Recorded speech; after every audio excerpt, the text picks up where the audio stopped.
Bonjour, général Oligui Nguema. Il paraît que tu es maintenant général. Merci de me recevoir chez toi, général Oligui.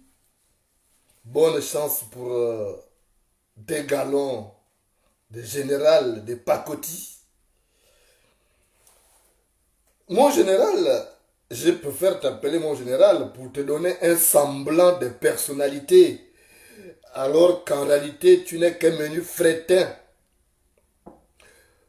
Mon général, je viens te dire sans fioriture ce que j'ai sur le cœur.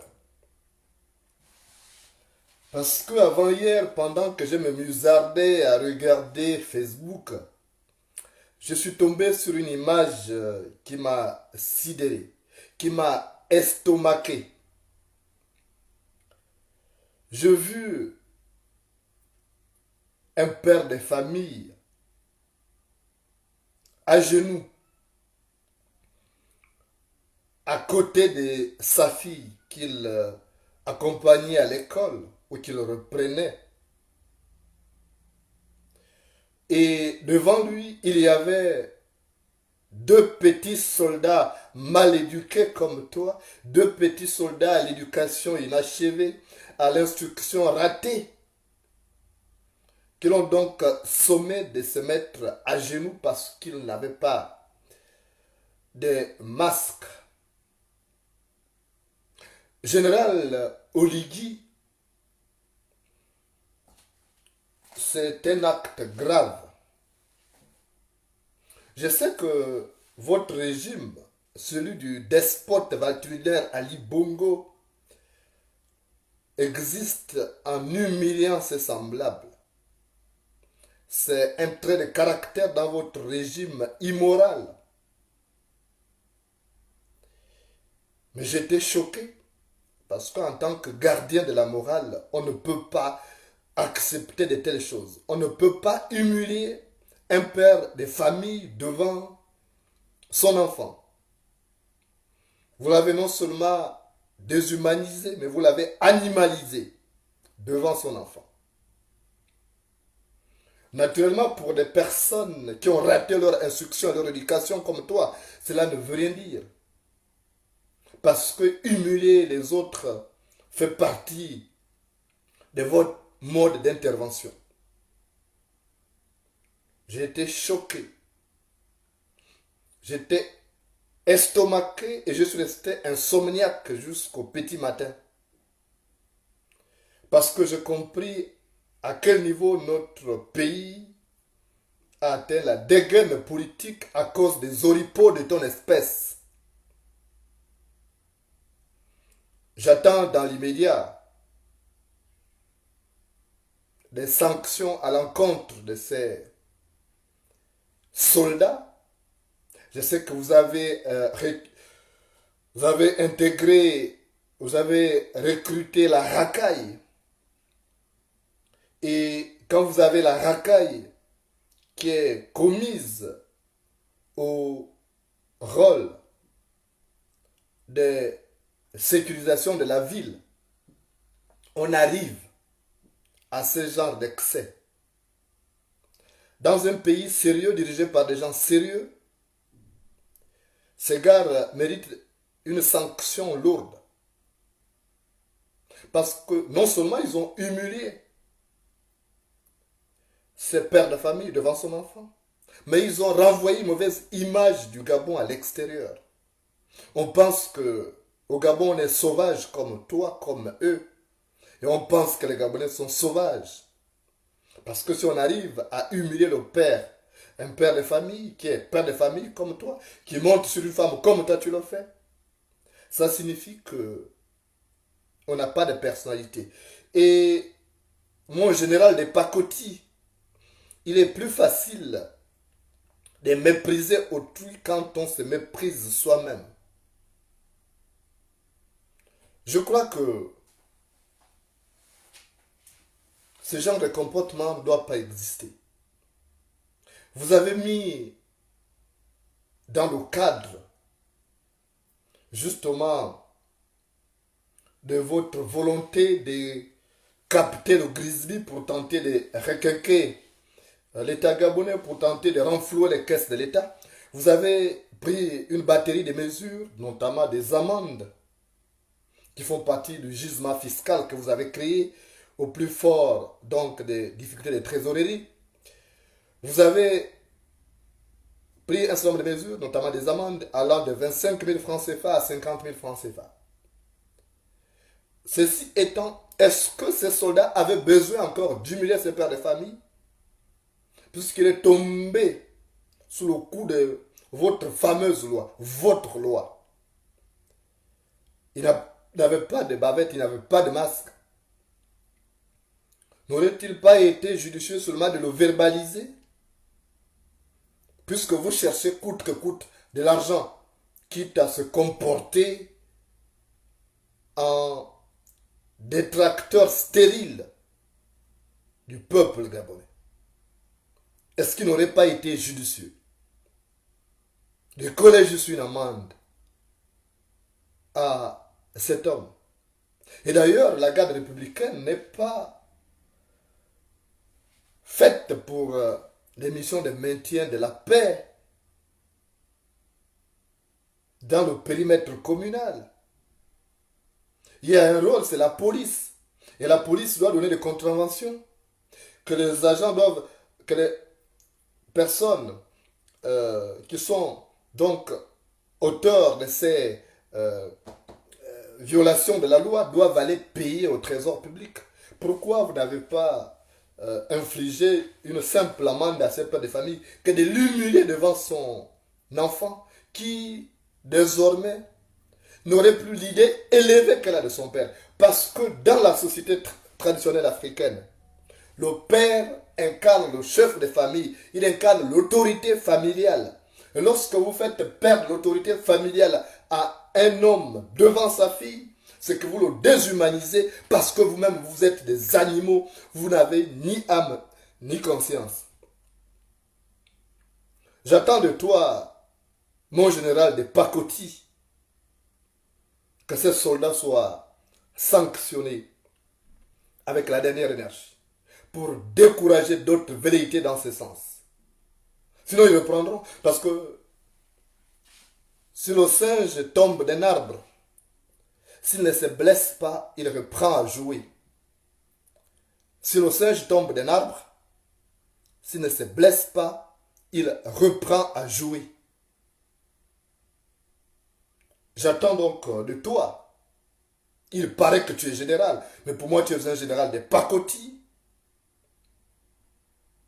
Parce que juste après la publication de cette image, dans des pays sérieux, qui ne sont pas dirigés par des couillons de ton acabit, on aurait pris des sanctions à l'encontre de ça. On sait qui sont ces agents. On peut les identifier facilement à partir de leurs collègues. On sait que dans tel carrefour, il y avait telle personne là. On ouvre une enquête. La garde républicaine a un service de renseignement, donc on peut savoir facilement, sans besoin de passer un concours, qui sont les auteurs de cette incartade qui a jeté l'opprobre sur tout un pays. Parce qu'un seul âne a mangé de la farine, mais tous ont le museau blanchi. Un seul âne a mangé de la farine, mais tous ont le museau blanchi. Il faut donc sanctionner. Je sais, au fond de moi, que les agents de la garde républicaine sont à ton image. Ils sont couillons à ton image. Ils sont des brutes à ton image. Ils sont sauvages à ton image. Parce que toi, tu fais partie des bourreaux du peuple gabonais pour essayer de grappiller le maximum d'espace sonnante et trébuchante. Tu ne te prives pas de sacrifier tes semblables. Mais ça, tu vas le payer. Tu vas mal terminer ton séjour sur terre. Tu penses que parce que tu as de l'argent, une partie que tu avais volée lorsqu'on a déclaré Omar Bongo mort, et l'autre que tu gardes, tu gagnes de manière dolosive. Mais tout ça n'est que éphémère. Tôt ou tard, tu vas le payer. Cette image que tu renvoies des soldats, la racaille que vous avez euh, recrutée, rien que dans le dessin des données, des béquilles à ces despotes chancelants qui ne tiennent plus sur ces guiboles, vous allez le payer à un moment ou à un autre. Toi, Oligui Nguema, tu vas le payer. Parce que quand l'on monte, les poissons mangent les fourmis et quand l'on baisse, les fourmis mangent les poissons. Ne l'oublie jamais. Même au plus fort de vos gueuletons entre pervers de la République, n'oublie pas que le buisson dans lequel on cherche du bois de chauffage ne manque pas d'épines. Le buisson dans lequel on cherche du bois de chauffage ne manque pas d'épines. C'est rageant de voir comment des compatriotes comme toi, qui ont grandi dans des milieux à forte tonalité traditionnelle, transgressent les lois qui constituent le socle sur la base duquel nos ancêtres ont bâti la société. Tout ça pour de l'argent.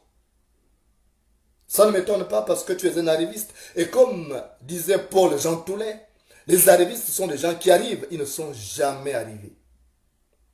Les arrivistes sont des gens qui arrivent, ils ne sont jamais arrivés. Tu penses que le fait d'avoir engrangé beaucoup d'argent, le fait d'avoir volé de l'argent, d'avoir payé deux résidences aux États-Unis à 2 milliards de francs CFA, tu penses que tu es arrivé au bout du tunnel. Mais ce qui est bien, c'est qu'on ne t'enterrera pas avec tous ces biens. Même Omar Bongo, qui était l'un des hommes les plus riches de la planète, lorsqu'il est mort, on ne l'a pas enterré avec les milliards qu'il avait détournés au détriment du peuple gabonais. Ça veut dire que demain, quand tu seras dans ton cercueil, tu n'auras rien dans les poches. Et là-bas sous terre, entre les 4 planches, tu n'auras comme voisin que les vermines. Alors, il est donc inutile, mon cher général de pacotille Oligui, de te montrer méchant envers tes semblables. Parce que nous ne sommes que passagers sur cette terre. La terre n'appartient pas aux hommes. Ce sont les hommes qui appartiennent à la terre. Une fois que tu l'auras compris, tu feras moins de méchanceté. Tu ne vas plus faire les sbroufs. Tu ne vas plus jouer à la pintade orgueilleuse et t'ériger en bourreau et détracteur stérile contre ton peuple. Mais tu n'as rien compris. L'école traditionnelle à laquelle tu as été, tu n'as rien retenu comme leçon. Cela ne m'étonne pas parce que tous les oiseaux qui partent picorer ne reviennent pas avec le même poids. Tous les oiseaux qui partent picorer ne reviennent pas avec le même poids. Continue à oppresser le peuple, mais tu vas mal finir. Tu vas mal finir parce qu'à un moment ou à un autre, ce peuple prendra sa revanche. Et à partir de ce jour-là, tu seras comme un rat d'égout. Tu demanderas pardon à genoux, comme ce père de famille que vous avez humilié en le mettant à genoux devant sa fille. Tu demanderas pardon, la même position, tu l'adopteras pour demander pardon au peuple gabonais que tu auras opprimé des décennies durant. Mais quand on n'a rien dans son ciboulot, quand on a un magma de boue à la place du cerveau, on ne pense pas à demain. On vit comme le hérisson, du jour au jour, oubliant que des avantages d'aujourd'hui peuvent devenir des handicaps demain. Tu n'as rien compris. Même les plus grands dictateurs de ce monde ont fini par perdre leurs privilèges. Ils ont fini par tomber de leur piédestal. Parce que la vie est faite ainsi. C'est un jeu de la balance. Tantôt un côté en haut, tantôt un côté en bas. Et si tu n'as rien compris, c'est que tu mourras idiot. Parce que c'est honteux de voir ce qui s'est passé. On humilie un peu de famille parce qu'il n'y a pas de bavette. Pour une affaire de corona business que vous avez créé de toutes pièces là-bas. Rien que pour arnaquer le peuple. Ce peuple que vous ne pouvez pas aider dans des moments difficiles comme celui qu'il traverse en ce moment. Alors continue donc ta méchanceté, mais tu vas mal finir. Je te rappelle que l'histoire du monde nous apprend que même les plus grands dictateurs qui s'appuyaient sur l'armée ont fini par perdre le pouvoir. Souviens-toi, on a vu des gens comme les Bokassa, on a vu récemment Robert Gabriel Mugabe au Zimbabwe. Il y a eu bien d'autres. Amin Dada, tu as entendu parler. Et Amin Dada fut tué par son propre neveu. C'est un criminel qui pensait qu'il avait le droit de vie et de mort sur ses semblables. Celui-là même qui avait découpé le cadavre de sa femme et l'exposé à la cour devant ses enfants.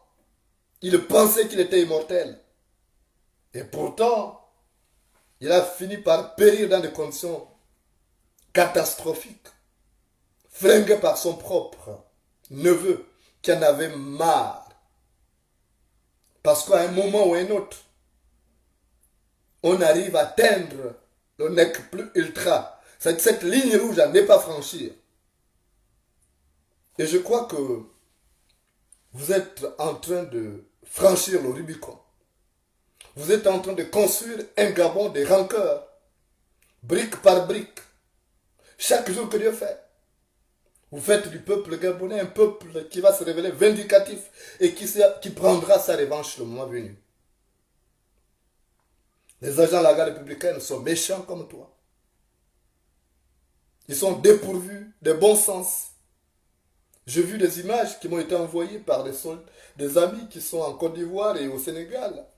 Ailleurs, on fait dans la sensibilisation. Mais comment voulez-vous qu'on sensibilise les gens avec la racaille que vous avez intégrée dans les forces de sécurité et de défense? Ils ne connaissent rien de leur mission. Vous avez pris des neveux, des oncles qui étaient des chasseurs, des porcs-pics dans les villages reculés du Gabon pour en faire des soldats, pour assurer la sécurité des biens et des personnes. Ils ne connaissent même pas pourquoi ils portent une arme avec eux. Ils ne connaissent même pas le sens de l'uniforme qu'ils portent. Alors comment voulez-vous atteindre les résultats escomptés avec cette racaille? On ne peut pas atteindre les résultats escomptés avec cette racaille ou des tueurs de porcs-pics.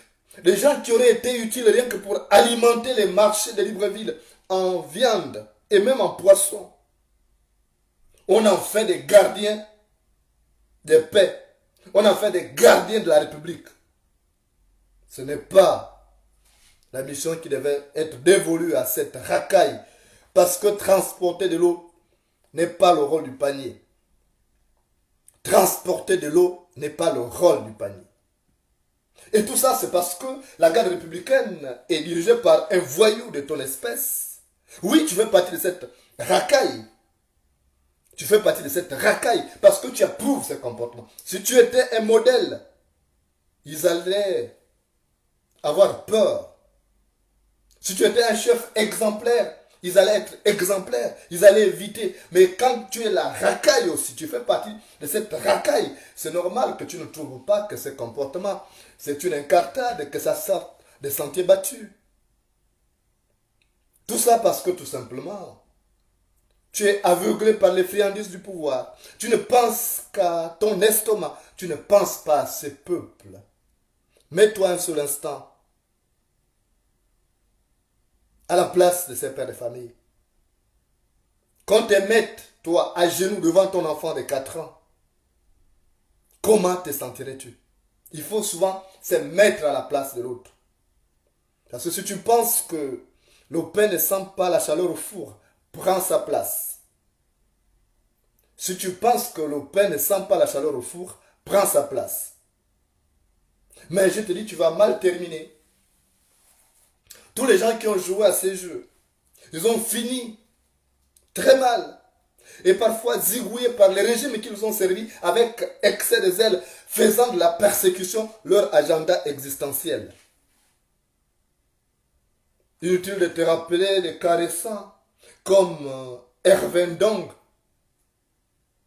qui a trouvé la mort comme un pauvre air en France, et dont le corps n'a pas été pris en charge par le régime qui leur a servi des années durant, commettant même des actes abominables au contour brumeux.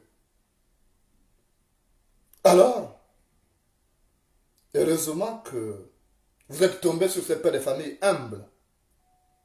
Mais moi, j'aurais préféré même qu'on me tue que de me mettre à genoux devant des gens qui n'ont rien dans leur boulot, des gens qui ont à la place du cerveau un magma de boue. Parce que la dignité, j'attache du prix. On ne peut pas humilier. Vous avez déjà humilié le peuple gabonais. Vous avez tout fait pour le déposséder de son identité, pour le déposséder de sa fierté patriotique. Et maintenant, vous allez jusqu'à l'humilier à travers ses pères de famille. Il représente ces Gabonais. Et toi, qu'est-ce que tu as fait en tant que général? Tu n'as rien fait. J'attends que on me dise, ah, ce général de pacotille a enfin sanctionné ses agents. Il faut médiatiser ça. Il faut les mettre aussi à genoux et qu'on voit une image de ces gens à genoux. Pour montrer que toi, tu as la bistouquette entre tes jambes et que tu es un homme que tu bandes. Que tu ne peux pas accepter ça. Quand on a été élevé en milieu téké ou en milieu fan, on a un certain nombre de valeurs. On ne peut pas accepter ça. Toi, tu n'accepterais jamais qu'on t'humilie devant toi. D'abord, cette occasion se présentera, comme je t'ai dit, parce que aujourd'hui notre société comporte les germes d'un chambardement. Et lorsque vous aurez perdu le pouvoir, les Gabonais te mettront à genoux pour te demander des comptes. Parce que c'est lorsque la poule est attachée que le cafard lui demande des explications. C'est lorsque la poule est attachée que le cafard lui demande des explications. Alors mon cher général de Pakoti, mon cher Oligui, sache que tu vas payer le prix de tes vilainies. Tu vas payer. J'ai vu cet homme à genoux, pas sur un genou, mais sur les deux genoux. Vous l'avez infantilisé. Vous l'avez dépossédé de ce qu'il a de plus cher, sa fierté d'être père. Et vous allez le payer. Parce que Dieu vous laisse faire à un moment donné. Après, il va vous châtier avec la dernière énergie. Et à partir de ce moment-là, tu seras bourré de remords. Tu diras, qu'est-ce que je fais? Tu ne diras pas aux Gabonais que non, j'obéissais aux ordres de mes patrons, que on m'envoyait. C'est toi. On s'en prendra à toi. Parce que c'est toi l'exécutant. De toutes les façons, on ne s'en prend pas à la flèche quand le tireur est présent. On ne s'en prend pas à la flèche quand le tireur est présent. Donc tu ne diras pas demain que non, ce sont mes chefs qui me demandaient de faire ça. C'est Ali Bongo. Non. Quand vous tuez les Gabonais dans les quartiers misérables, Ali Bongo n'est pas là. Quand vous tuez les opposants, Ali Bongo n'est pas là. C'est pas Ali Bongo. Ali Bongo n'attrape pas vos armes pour vous demander de tirer. C'est vous par méchanceté parce que vous voulez servir bien Ali Bongo. Vous croyez bien faire. Et c'est vous demain qu'on va prendre pour responsable. Tous ceux qui sont comportés comme toi, qui se sont comportés comme toi, ont fini par la prendre à leur dépens. Parce que la vie est faite ainsi. Quand tu ta méchanceté, avec ta racaille que tu as recruté, des mercenaires, des milices, des escadrons de la mort que tu as recrutés pour terroriser une population déjà traumatisée par une crise financière sans précédent, alors continuez à les déshumaniser, continuez à les humilier. Mais j'ai dit tout simplement, j'ai peur parce que tu finiras mal. Tu finiras mal comme ces gens. Aujourd'hui, comme tu es devenu un général de pacotille avec des galons donnés sur la base du népotisme, tu penses que tu es devenu un officier supérieur vraiment de première classe. Tu nargues même tes amis d'autrefois qui ne partagent pas les mêmes convictions que toi. Alors qu'en réalité, tu n'es rien. Absolument rien. C'est une illusion. C'est une illusion que tu te fais. Je ne t'en veux pas. Parce que le margouillat croit qu'il a grossi. Alors que c'est son ventre qui est ballonné. Le margouillat croit qu'il a grossi. Alors que c'est son ventre qui est ballonné. Tu n'es rien. À partir de tes actes, tu n'es rien. Parce que les hommes d'une certaine grandeur se caractérisent par une élévation d'esprit, par une certaine humilité. Ils ne peuvent pas humilier les autres. Les personnes vertueuses, les hommes d'État, en un mot, ils se caractérisent par une humilité, par un caractère affable, mais pas par des vilainies comme toi. Les agents de la garde républicaine sont à ton image et tu vas le payer. Fais preuve de méchanceté envers le pauvre peuple qui souffre. Ce n'est pas grave. Fais preuve de méchanceté envers même tes anciens amis qui ne partagent plus tes convictions aujourd'hui. Même ceux qui t'ont aidé à être là où tu es, où tu fais maintenant les sbroufs. Fais ça. Mais tous les ingrats ont toujours un châtiment qui les attend au terme de leur carrière sur terre. Leur carrière des ingrats, la carrière des méchants, se solde mal. Il n'y a pas de galon pour un méchant. Tu n'auras pas de galon, que ce soit devant Dieu ou devant les hommes. Et il faut avoir peur du tribunal de Dieu. Même si vous narguez les Gabonais parce que vous avez le contrôle justement de la justice. La justice est devenue votre bras armé, c'est devenu votre fouet. Mais il faut avoir peur justement de la justice divine. Celle-là qui juge et condamne à plus long terme tous les méchants et les ingrats. Tu es ingrat envers ce peuple. C'est ce peuple. On dit garde républicaine, donc elle est censée garder les Gabonais, les protéger, pas les humilier. Mais ça, tu vas l'apprendre à tes dépens, puisque tu n'as rien compris. Et celui qui ne veut pas écouter les vivants entendra la voix des morts. Celui qui ne veut pas écouter les vivants entendra la voix des morts. Joue les méchants. Mais tous ceux qui sont méchants, qui ne reconnaissent même pas les services qu'un pays vous a rendus, qui ne connaissent pas les services qu'une société t'a rendus, la société gabonaise a fait de toi ce que tu es aujourd'hui. Tu devrais, pour payer une partie des temps lourds que tu dois à cette société, te montrer humble, serviable, être au service justement de cette société. Et non martyriser, opprimer ses composantes comme tu le fais aujourd'hui. Et ça, tu vas le payer, j'en suis sûr. Tu vas le payer parce que les méchants terminent mal souvent leur carrière. Quand on est méchant, quand on est ingrat, il n'y a pas de galon pour ce genre de personnes. Et tu vas l'apprendre bientôt parce que la vie est faite ainsi. Je vais d'ailleurs terminer cette histoire en te racontant une autre histoire que m'avait raconté mon grand-père sous le clair de lune.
Mon cher Brice Oligui, dans ce village, il y avait un homme. Un homme qui était gentil, qui n'était pas un bourreau de ses semblables comme toi. Cet homme était différent parce qu'il était au service des autres. Et il avait compris depuis son jeune âge qu'on ne fait pas son bonheur quand les autres sont malheureux.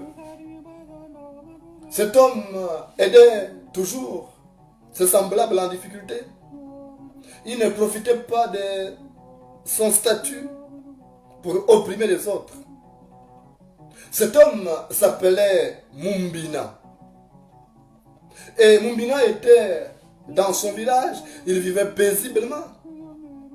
Sauf qu'avec les aléas climatiques, le village et toute la région ont connu des moments difficiles. Il y a eu la famine qui s'est installée dans son village. Les récoltes ne donnaient plus rien parce qu'il n'y avait plus de pluie. Et pour survivre, pour ne pas mourir d'inanition, les villageois étaient donc obligés d'arpenter les forêts environnantes pour chercher des fruits. C'est ainsi que Mumbina, pour nourrir sa famille, avait décidé d'aller dans la forêt pour chercher des atangas qu'on appelle les safous. Mumbina est allé donc dans la forêt. Et chemin faisant, il a vu un trou profond.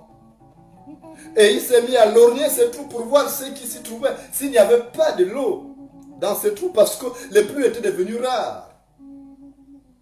Et en lorgnant le trou au lieu de l'eau, il a découvert qu'au fond de ce trou, il y avait un homme qui était tombé, qui n'arrivait pas à remonter. Il y avait un lion qui était tombé.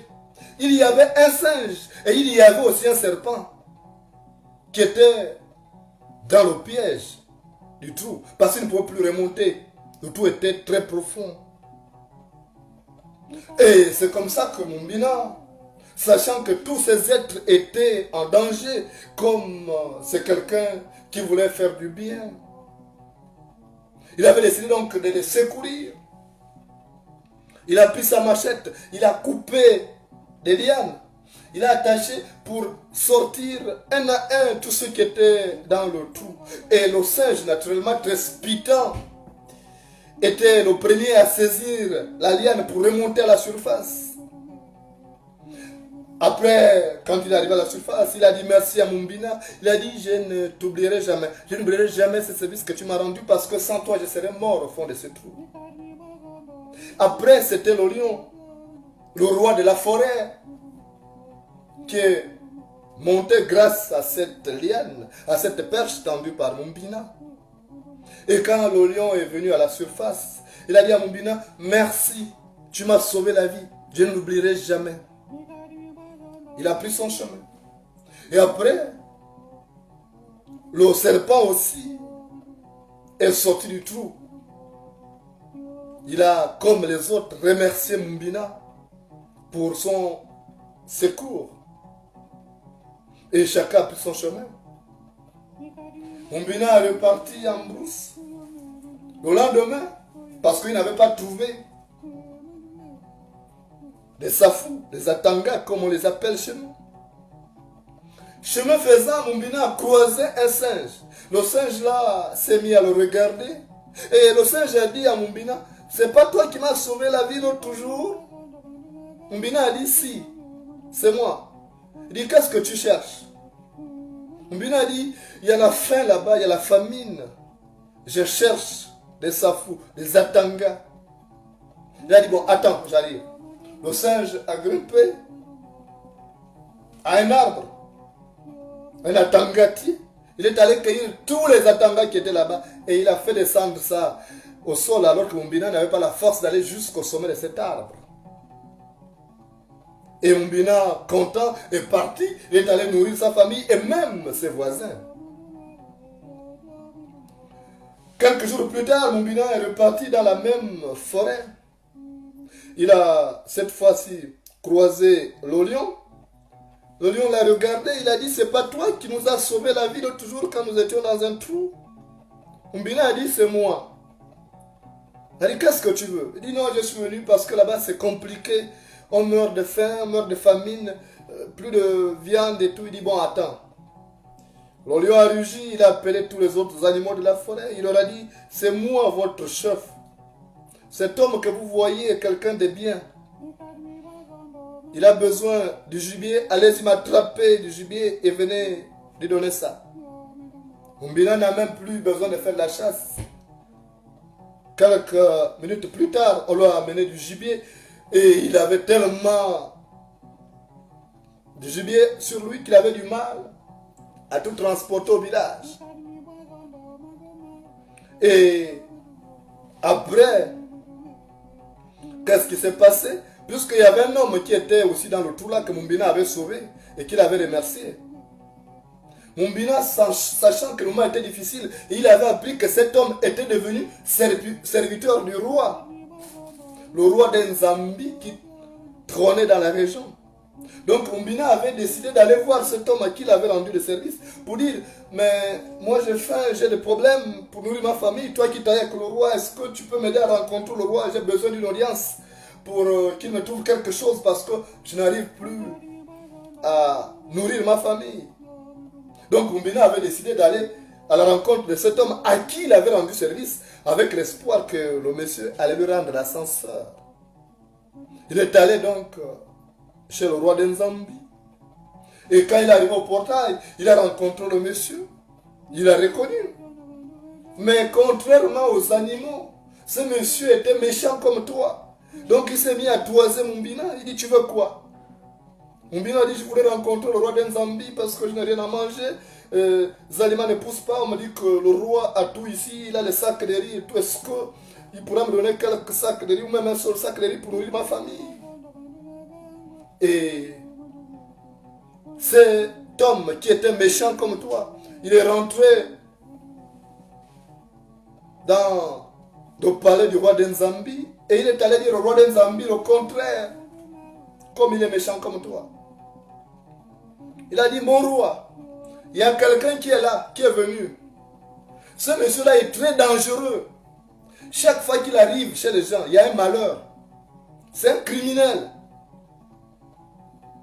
Il a trop fait de dégâts dans les autres villages là.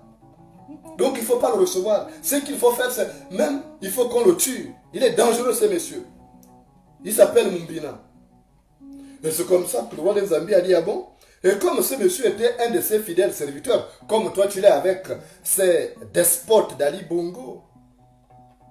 Donc le roi d'Enzambi a dit, alors il faut me l'attraper, on va aller le passer à la guillotine à la montagne là-bas.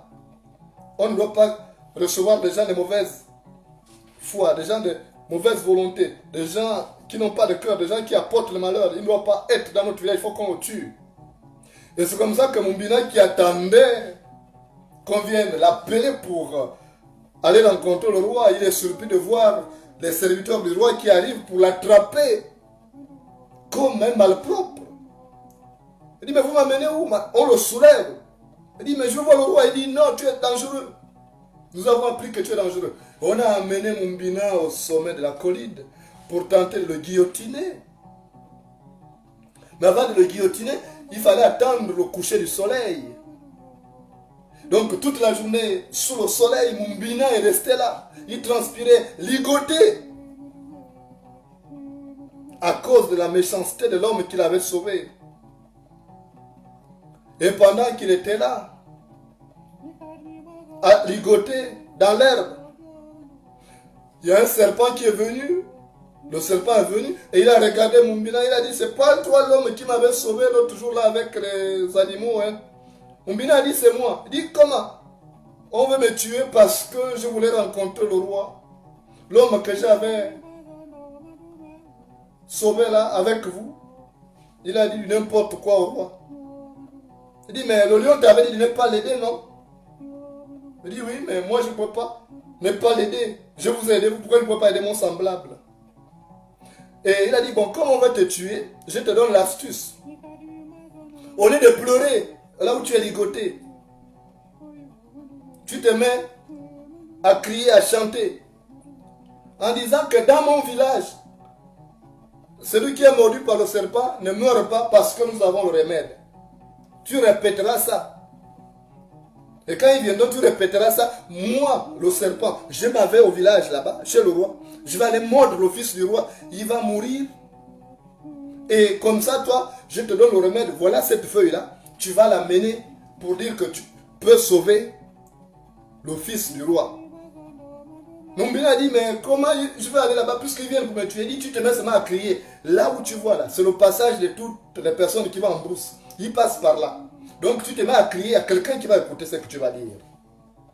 Et c'est comme ça que le Mumbina s'est mis à répéter. Dans mon village, on ne meurt pas des morsures de serpent parce qu'on a le remède magique. Dans mon village, on ne meurt pas de la morsure de serpent parce qu'on a un remède magique. Et pendant qu'il répétait ça, il y a une femme qui revenait de la brousse avec son panier. Elle a écouté comment Mumbina disait ça. Mais tout de suite, elle n'a pas compris. Mais en arrivant au village, elle a appris que un des fils du roi avait été mordu par le serpent et qu'il était presque mourant. Et quand il a appris ça, il a dit, mais tiens, j'ai vu un homme là-bas qui est ligoté. Il disait que dans son village, les gens ne meurent pas de morsures de serpent parce qu'ils ont le remède magique. Pourquoi ne pas aller prendre ce monsieur pour venir tenter de sauver le fils du roi qui est presque mourant? C'est comme ça que le roi, qui tenait absolument à la vie de son fils, il a envoyé les gens, dit allez se le détacher, on va voir peut-être a-t-il l'antidote. Et on est allé détacher Mumbina. Et Mumbina est venu avec la feuille que le serpent lui avait donnée. Il a déposé ça sur la tête du fils du roi qui était déjà étendu, presque mort. Dès qu'il a déposé, quand il a dit dans mon village, on ne meurt pas de morsures de serpent parce qu'on a le remède. Le fils a commencé à éternuer, à bouger la tête. Après, il s'est levé. Au milieu d'une foule à garde. Et le roi d'Enzambi a dit, mais ce monsieur que vous avez voulu que je tue, il n'est pas aussi dangereux que ça. Et il a raconté ça à Mumbina. Mumbina a dit au roi, il dit, mais le monsieur là, moi je l'ai sauvé, il dit que je suis méchant, que je tue. Mais c'est moi qui l'ai sauvé, je l'avais trouvé dans un trou avec un lion, avec un serpent et avec un singe. Les animaux ont été gentils envers moi, mais lui, il a voulu qu'on me décapite. Alors mon roi, qu'il vous plaise de vous débarrasser de ce type-là parce qu'il est méchant. Il vous induit en erreur. Et comme le roi s'était rendu compte que son serviteur était quelqu'un de méchant, de menteur, il s'en est débarrassé d'une drôle de manière. On l'a mené à la guillotine, là où on devait décapiter Mumbina. Et à la place de Mumbina, celui qui a été guillotiné, celui qui a été décapité. Parce qu'il devait payer le prix de sa méchanceté. Parce que quand on est méchant, on n'a pas de galon à recevoir. Le prix de la méchanceté, c'est la mort. La méchanceté, c'est un péché mortel. Alors il a payé. Il avait oublié que si Mumbina ne l'avait pas sauvé, si Mumbina n'était pas passé par là, le lion ayant faim l'aurait dégusté. Il aurait fini dans l'estomac du lion. C'est Mumbina qu'il a voulu tuer. Et comme le prix de la méchanceté, c'est souvent la mort, il a payé de sa vie, prix de la méchanceté dont il a fait preuve. Comme toi, tu finiras comme ça. Parce que pour la méchanceté, il n'y a pas de galon. On finit au cimetière. Et mon général n'est pas cotis. D'ores et déjà, je te demande beaucoup de courage pour ce que tu endureras comme épreuve. Parce que quand on est méchant, il n'y a pas de galon. Tu as eu les galons, des galons factices, qui est, pour moi, enfin, j'estime que ce sont des galons issus du népotisme, mais tu n'auras pas de galons pour ta méchanceté. Tu finiras mal comme un serviteur du roi qui faisait preuve de méchanceté. Le plus du reste à venir, c'est chaud le vent. Oh,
Zimbabwe.